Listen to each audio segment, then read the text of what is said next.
entrepreneurs and founders are more take risks, and they're a bit naive and crazy sometimes with their ideas, so they don't really think about too much of the downside. What do you think are some of the qualities that you personally have that make you a great founder or CEO? For leading a company, so at a certain point you need somebody who really looks in optimizing process, building a good structure, looking more at the numbers, negotiating with both clients and suppliers. Do you think the best entrepreneurs are those who went through more pain? Having the experience of some really painful phase in your life that you survived and you feel strong and you don't fear that if it happens, then you know they can start up again. How do you surround yourself with successful people to make sure you have people that feed you in a positive way rather than being the skeptic? As humans, as we have this thinking brain mind, and we are born in a family and we get parents who tell us what to do, what not to do, then we get to school, we get education. So a society who gives us allegiance, who gives us like all boundaries, rights and left, to get smaller in our way of thinking. All right, ladies and gentlemen, today I have a very special guest, namely Andreas, and he wants to talk to us about his career as an entrepreneur, some things of the past that had happened in the past, and also some of the things that you would do different looking back. So welcome to the show. Hey, Josef, thank you very much for having me. Could you give us a little bit of a background? Like, what did you initially study? I think one of the things we have in common, Andreas, is you studied mechanical engineering and I also studied mechanical engineering, and we both have kind of this entrepreneurial spirit. So walk us a little bit through what you've done in the past and how did you come up with the idea of founding companies or building companies? Yeah, it's funny. I didn't know that you're also a mechanical engineer. So yeah, I studied in Germany, in Aachen, mechanical engineering and then economy, because I found out I'm good in technical things, but engineering is not my passion. So I wanted to be an entrepreneur. So economy was a good add. And during my studies already, I had my first entrepreneurial experience, building a company in Aachen. And it was very clear that this is what I want to do. I don't want to work for a big corporate or other companies, which maybe was the idea of my father or of my father-in-law. So I had very clear that I want to work for myself, and I have a lot of ideas and the visions, and I want to just try it out. Yeah. So what have you built in the past? Like what type of companies and how many did you build actually in total so far? The question is built only successfully or also failing? So I think try to build companies, probably about 10. Companies that still are alive or successfully, maybe 7. Yeah. And currently there's 3 still that I'm involved as a shareholder and manager. And it's mainly tech companies. So platforms or tech companies where I use my technological skills and my entrepreneurial vision of disrupting industries or helping corporate companies to build a software that helps them to be more efficient. But I also did 2 startups in the fashion industry. So it's about advertising, fashion, and technology. I see. Super interesting. I think there's a difference, Andreas, in like being a CEO, like running a company, and actually being a good founder or maybe a CEO of a company. What do you think are some of the qualities that you personally have that make you a great founder or CEO? Yeah, you're right. It's a very important point, I think. I'm more a founder or an entrepreneur than a CEO, I would say, from the DNA. The difference is that entrepreneurs and founders are more take risks, and they're a bit naive and crazy sometimes with their ideas, so they don't really think about too much of the downside. They only focus more on the upside, like what can be the opportunity, how big can it be, and there's a lot of passion inside, which is good at the beginning, because if you don't have that, you don't start. There's always a lot of arguments to not start a company or to not invest or not work on it. But when the company then goes to a certain level, I think that is not the ideal scenario for leading a company. So at a certain point, you need somebody who really looks in optimizing the process, building a good structure, looking more at the numbers, negotiating with both clients and suppliers. And that's another skill. It rarely comes together in one person. So from my experience, there's of course a lot of founders and entrepreneurs who are still CEOs and doing a good job. I could do it better now because I have experience, but it's not where I'm strong at. So I use more managing directors, CEOs of companies I'm involved to do the daily operations stuff. And yeah, so I think the CEO, the classical CEO is also not a real founder. So I think that's the difference. I don't know if that helps. Yeah, definitely. I'm wondering, when you speak to people or other founders, do you see also, or can you tell when you talk to them that they are good CEOs or good founders? Like just the way they talk, they communicate. Yeah, you have feelings, but you're sometimes very surprised. So I think there's a certain, like this kind of risk taker versus goes pure. Yeah, like when you talk about something, you get feedbacks of people. Some people's like, okay, well, that's great, and they ask you things about how big it can be and how good, and the others are more like telling you what can go wrong. Yeah, so I think there's a difference. Of course, anybody who just asks himself what goes wrong is not a good CEO. But let's say if you are in a level of people who are managers or leaders, it's this kind of like awareness of when you listen to somebody, do you think more about the upside or do you think also about the downside? Like it's like I would say with soccer, yeah. So the CEO is more like a defense and a goalkeeper. He can also hit some goals, but the founder is more like an attacker. He's a midfield attacker. He wants to just score, and you need both normally to win the matches. Yeah. How do you balance that? Like, would you say, Andreas, that you were born with some of the skills that were beneficial to you as a founder or CEO? Or do you think you Yeah, can learn definitely. most of the things? Oh, I think that I think this is really DNA. So I think there's certain. Always you can learn everything, and you can be a good founder and a good CEO. I think no matter how you're born, what kind of DNA you have. But I would say, from my experience, there's definitely a DNA for the typical visionary founder entrepreneur. Yeah, like the Bezos and the Steve Jobs. They were born for that. So nobody could learn what they did. It's just there. If you do a big thing, and on the smaller scale, and I'm far away from that. It's the same. So there is something in the mindset and the way you think and the way you feel. Of course, also education. Yeah, I was lucky. I think I had a childhood and all my life. Nothing really bad happened. So I was grown up very safe. So I could maintain this naivety and everything will be okay. So, but if you maybe as a kid have a really difficult experience and you learn how dangerous it is not to look at the downside, not to protect yourself from risk, that also might change. So I think, but when you are in this like student beginning of the career phase, I think it's set. You could probably find out with a psychologist or with a coach in an hour if you are more like this or this other type. Interesting. I'm wondering, do you think the best entrepreneurs are those who went through more pain?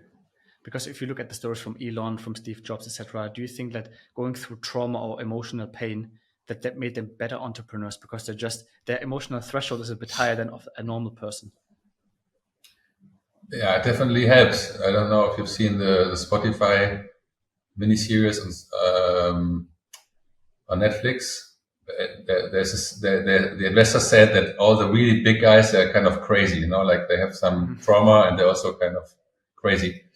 I would say that's exaggerated, but I also went through emotional pain in my life not so long ago, and you grow. I mean, definitely when you handle that right, when you survive it, like when you have really a hard event in your life and you kind of learn how to deal with it and you go through it and then you grow. And I think that helps a lot to be resilient. And as an entrepreneur, you have to be resilient because the danger is always there. I was saying, like with one foot, you're bankrupt. With the other foot, you're a billionaire. And, or maybe even in prison. And on the other hand, you are the most famous person in town. So, and you have to live with that. So I think having the experience of some really painful phase in your life that you survive and you feel strong and you don't fear that if it happens, they can stand up again. And that's why the Americans are so good in building companies, because they have this mindset of, you get a punch, it's no problem, just rather have 10 punch, stand up again and punch, stand up again, and you get better and better. So just, I think our mindset in Germany and European countries more like trying to avoid risk, like always protecting ourselves, have good insurance and not taking risks, not making mistakes. Mm-hmm. and that's why we don't build great companies. Yeah. Do you feel that this is part of the upbringing or maybe the educational system that might, well, it could also be outdated in America, but maybe they have a different system and an approach on how you deal with risk? Do you think it's the educational system, especially in Germany, that tells us, well, don't do this mistake, otherwise X, Y, Z happens? Yeah, I don't know. I cannot really compare the American or school or education system, but I think it's a cultural thing, and probably the education is part of the culture. So it's how the parents think, how your friends think, how companies think when they hire somebody. I think the whole mindset of the culture is different. Why that is? Probably education is part of it, but not only. Yeah. One of the things that you mentioned, Andreas, was very interesting for me in another podcast, the DNA podcast, which is the how personality is built. So once you're born, you are this bundle of emotion, right? And the more you grow, the more boundaries you get from school, from family, from friends, etc. So I'm just wondering, how do you deal with that as an entrepreneur? How do you surround yourself with successful people to make sure you have people that feed you in a positive way rather than being the skeptics? Like, how do you form an entrepreneurial personality, if you want to? That would be interesting for me to understand how you deal with that.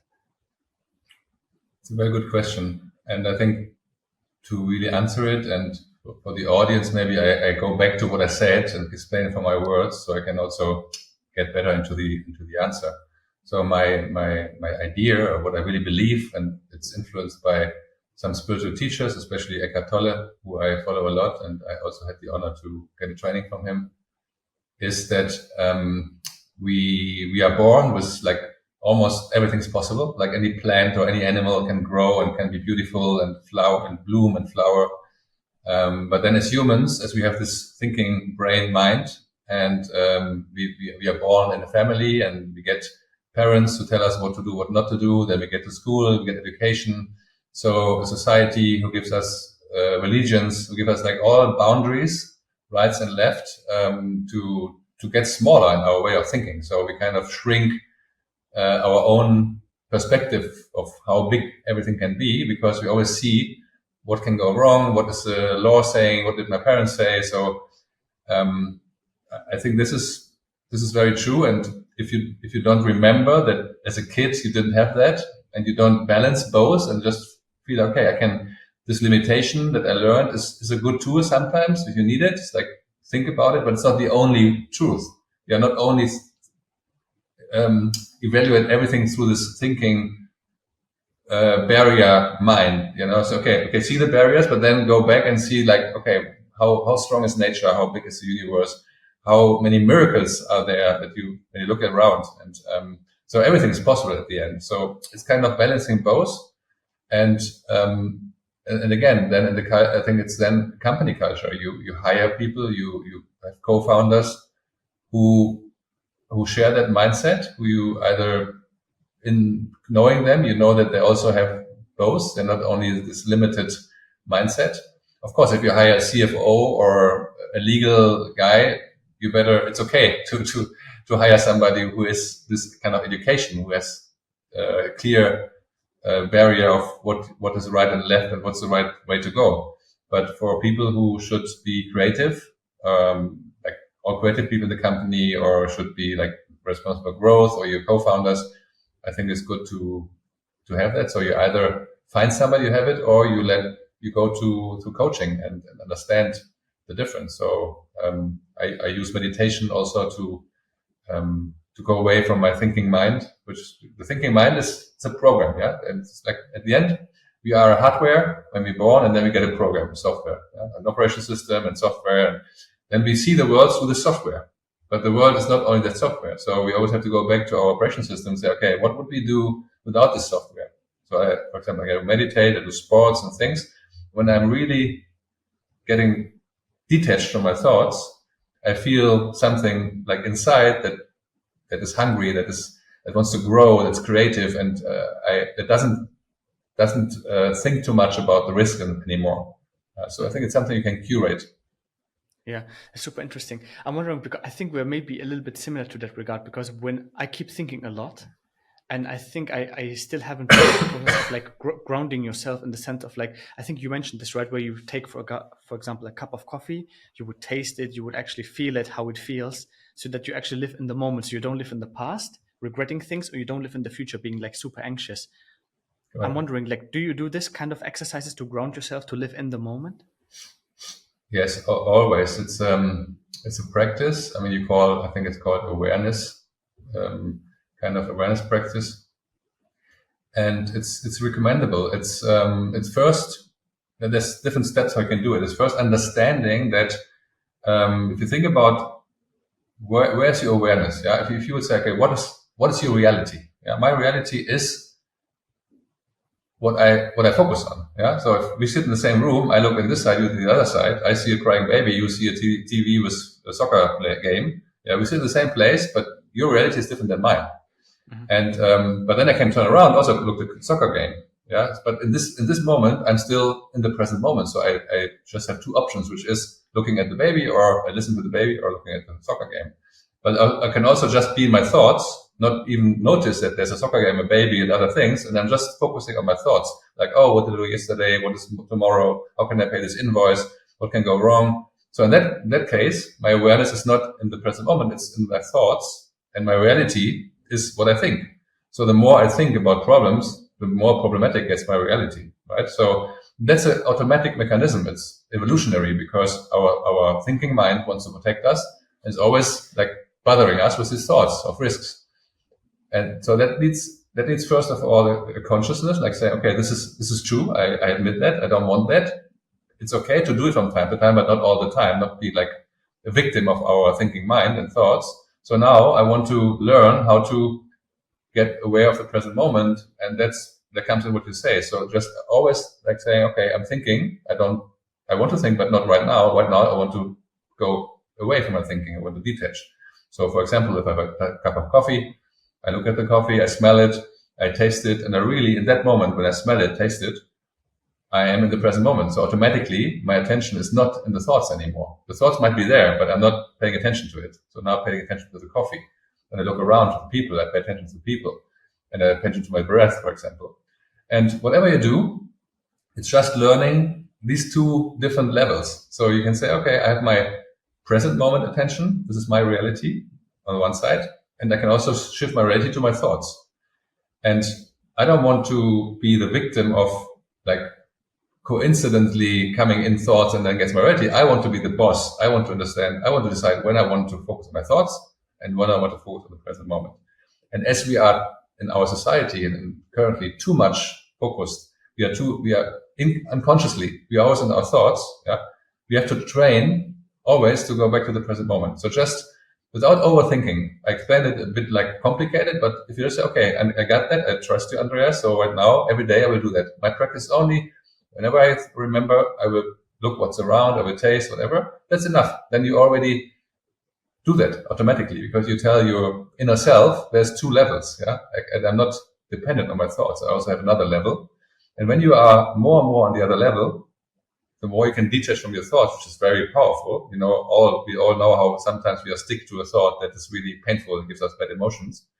But also we will realize that we get more creative and more solution orientated and not so problem orientated because the thinking mind is problem orientated. It wants to solve problems. It wants to see danger.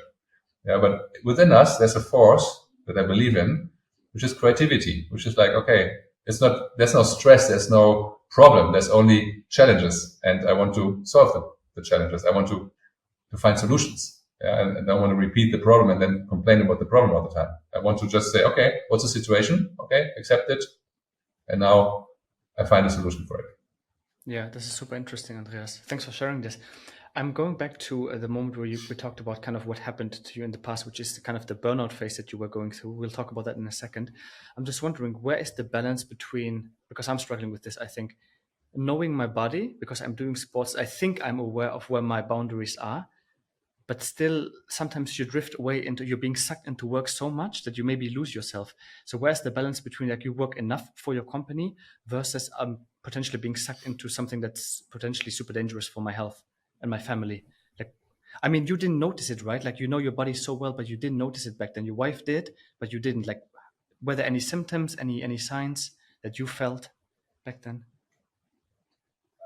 I think I noticed a lot of going wrong, but I didn't pay attention to it. So I kind of ignored it because I thought, and this again, education, I have to be the tough guy, and I branded myself and my family, my friends, my investors, my shareholders, my employees as, whatever was wrong, no problem, I can solve it.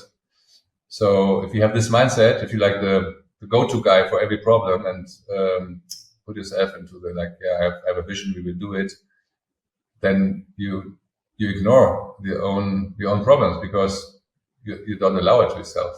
I think it's what I learned since then, because I'm now, as you know, probably coaching and talking a lot with entrepreneurs and founders about that. And first of all, it's amazing how many people have problems, like have really depressions or burnout symptoms. It's something that people don't talk about, especially men. They want to be strong and not show this weakness. And there's kind of a loneliness. So they all feel lonely because they cannot talk about it. It's like they have built this mask of this brand of this strong man who is the entrepreneur, the manager, the boss, the father, the husband. And that they think when they talk about it, it's the end of their brand, Mm-hmm. But I think showing weakness, from my own experience, because I was very transparent with my situation, is the right solution. I think people can deal with it. You're not falling into a bad image just because you're not feeling well. It's okay. And people are sometimes released that somebody who appears to be the strong man who knows everything is also just a human who has some problems from time to time. So first of all, I think it's important to listen to yourself, to listen to your body and admit it, and then talk with somebody about it. If you can, with your wife, with your girlfriend, boyfriend, husband, or with a coach. It's always good to have a coach for this, because a coach you have no role with a coach. It's like you're not the husband, the father, the boss, whatever. So you kind of a clean sheet, and you can just say anything, and you feel that without changing his perception of you. You don't have to act like you are somebody. You just, hey, I'm coming here because I need your help, and this is who I am. This is where I am right now with all my problems, my things, my thoughts. So a coach is definitely a good solution. If it's advanced burnout, then it's more like a psychotherapist probably.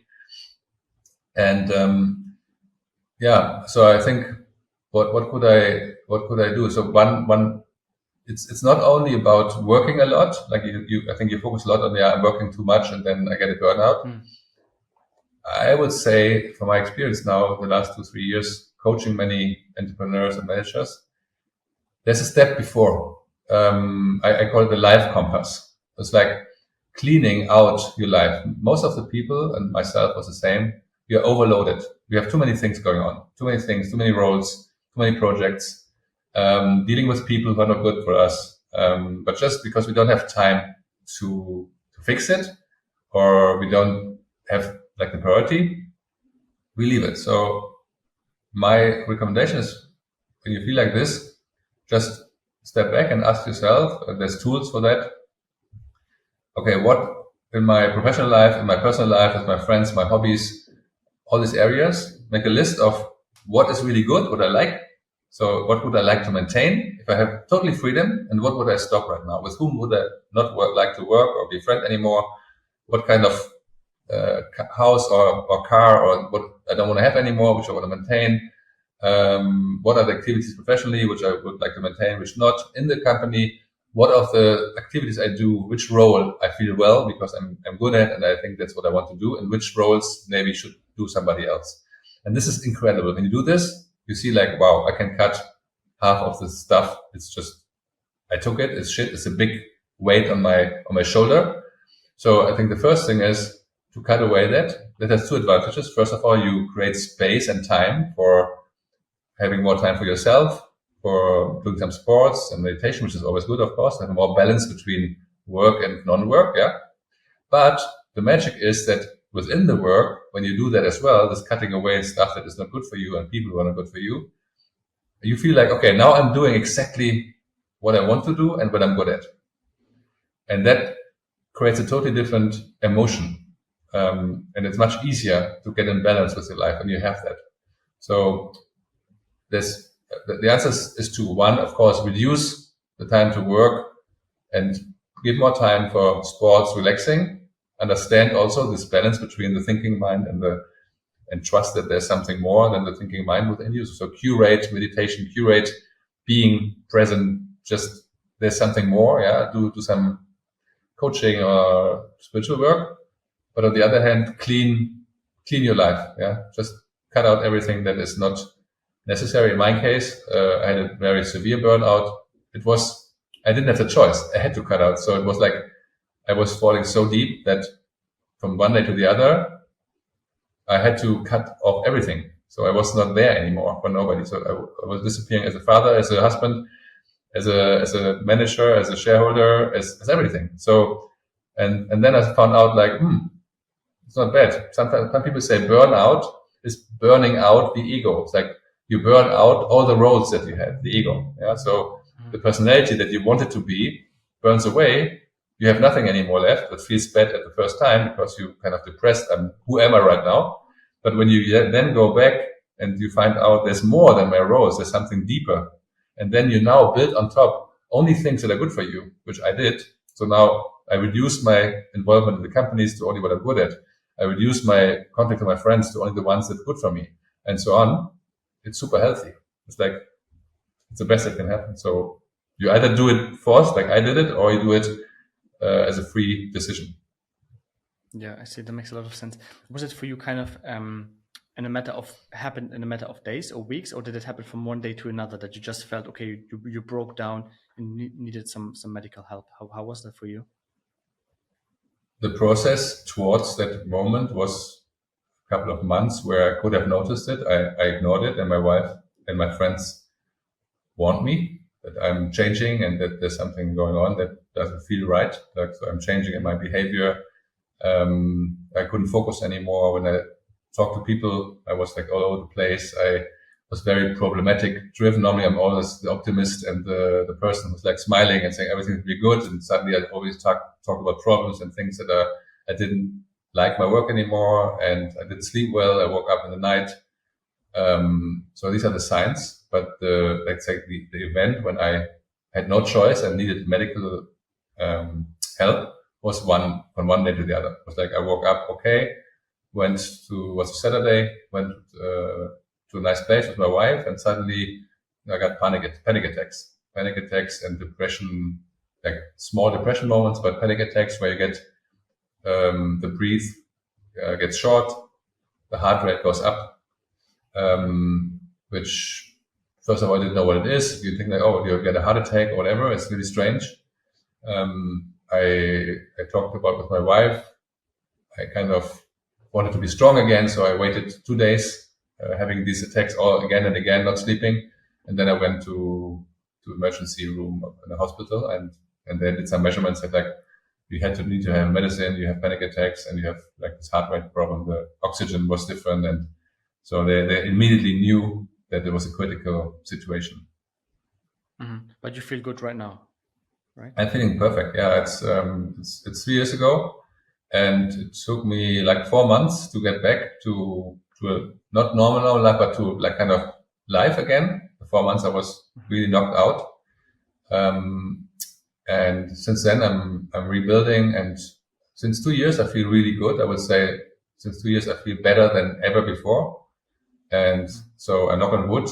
Right now of course I want to be humble. You know that these things can happen again, but I think I found the formula to avoid it, and the discipline as well to live my life in a more conscious way.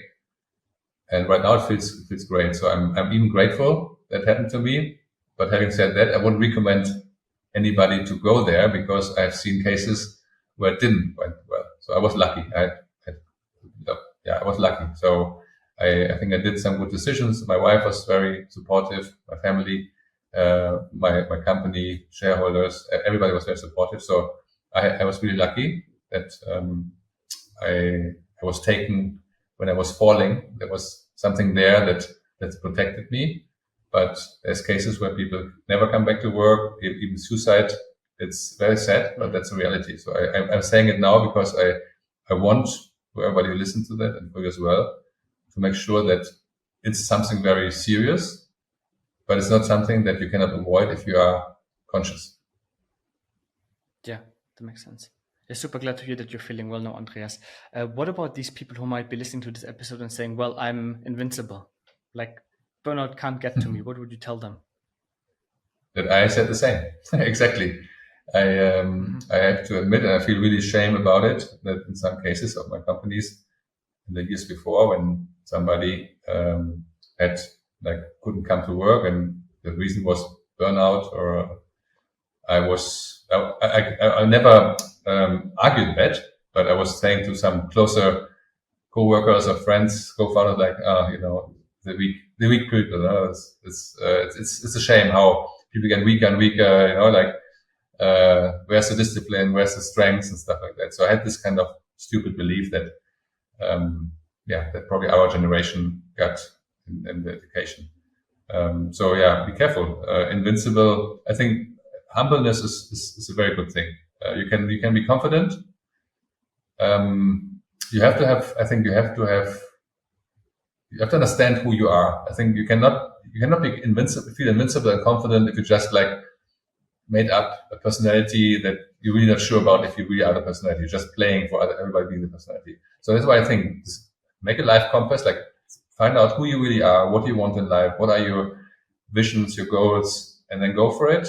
Confident, because you really went into this process of making sure that this is really who you are and what you want. If you then represent that to other people, that who you really are and the way you sell yourself as a personality is the same as you think you are, then this gives a lot of confidence to other people and makes you automatically not invincible, but less invincible. Yeah, because it's like a tree. You're really grounded when you do this. So the invincible people who just make up roles and stories about their life, which are not really sustainable, they will fall sooner or later. Yeah, goes probably back to the personality type aspect that you mentioned, Andreas, which is they put on a mask and they can't hold that picture for long enough, and then at some point it just crumble. So yeah, that makes a lot of sense. I had one last question for you, then we can wrap it up, Andreas, which is going back as an entrepreneur CEO, do you have some kind of, how did you do it time management wise? Do you have some tips, some tricks, some approaches that you use on a daily basis, maybe processes on how you manage your time, how to become better with time management in general? How did you do it in the past? Yeah, you have your routines, and I would say I know a lot of successful people have different routines, but there's some things that are in common. For me, the big game changer was time blocking, which also coincides with the idea of focusing on one thing and not doing many things at a time. So time blocking, if you can Google it, but the basis that you decide every day which part of the day, first of all, when you want to start to work, and before you start to work, you also make a block for yourself. Yeah, for example, I do sports in the morning because for me it's the most important every day to curate my body. So why should I postpone it to after? Because then there's chances that I can't get to it. So it's important. Cold shower, sports, then a coffee. So I said, okay, I will not work before this is done, and depending on the kids going to school or not, it can be 10 o'clock, for example. Yeah. Can also be 9 o'clock, no problem. And then I decide, first of all, I need to organize myself. So I will not start with meetings or whatever. I will just check, okay, what's on the plate right now? What are my to-dos? What are the things that we have? Look at the calendar. When do I have meetings? What are the most important topics? What do I have to do? Then I go through my emails. I don't answer every email immediately, but I just like, okay, is there something urgent? Is there something that needs attention today? So I just mark it. So I kind of organize my thing, and then this needs half an hour. It's just organization, not really doing anything, just organization. Yeah, making sure that I have a clarity about the day and what I can achieve, not overloading the day. Postpone things to tomorrow or next week that are not important, not urgent.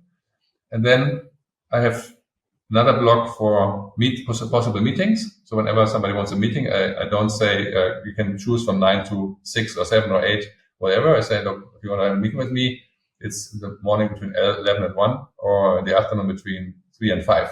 Yeah.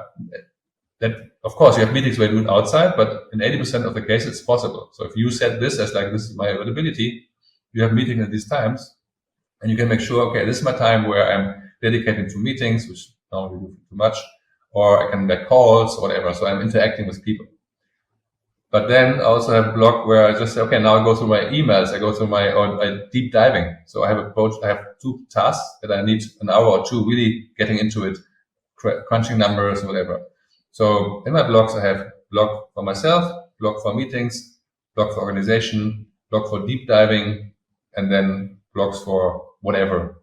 And a lot of things that happen that you don't plan. Also be aware that every day has new things. So also have a blog for, okay, now it's an hour before I don't stop at 5 because my last meeting now from 5 to 6 is like, okay, again, organization, wrap up. What has been new? What can I do now? What will I do tomorrow and whatever. Of course, if there's something coming in that needs attention, I can also work up to 7. But my plan is to have a kind of discipline to do my work within a time frame that is healthy for me, where I'm really focused and not overload the day. And then a very nice routine that I share with some other entrepreneurs is, so once I've organized my day, I put it on a paper. I write on the paper like the most important things. So 5, 6, 7, 8 things. I put 10 minutes, 1 hour. I put a time if necessary, and then every time I have something done, I strike it through. So, and at the end of the day, I look at it and say, oh wow, strike. From the 10 things, I strike 9 or 8. Great. So the other 2, I put it the next day, but it feels good to just, sometimes, that we all know that we work and at the end of the day, what have I done? Like everything was overwhelming. There was calls coming in, there's emails and this, what my to-do is longer than ever. Yeah. Because we put the to-do for months on one list. Yeah. But this feeling of closing a day and having achieved something that in the morning you planned to achieve is super nice. Even if you didn't do 100%, you do 70%. And you say, okay, these 30% tomorrow. And when I tomorrow start my organization, these 30% are there and they have to compete with the other things. So it's always like being aware of focus on the right priority. So time blocking is a key for me. Yeah, super insightful. That was super helpful, Andreas, by the way. I'm sure there will be so many people who profit from this podcast. Any closing words or like last words to the audience from you? Maybe some last tips, and then we can wrap it up. I think whoever didn't have any contact with spirituality and feels that spirituality is something like, I don't know, not for me, it's something where, I don't know, where I cannot connect with. I think there is very interesting content of spiritual teachers. For example, Eckhart Tolle, one other is Michael Singer or Sadhguru.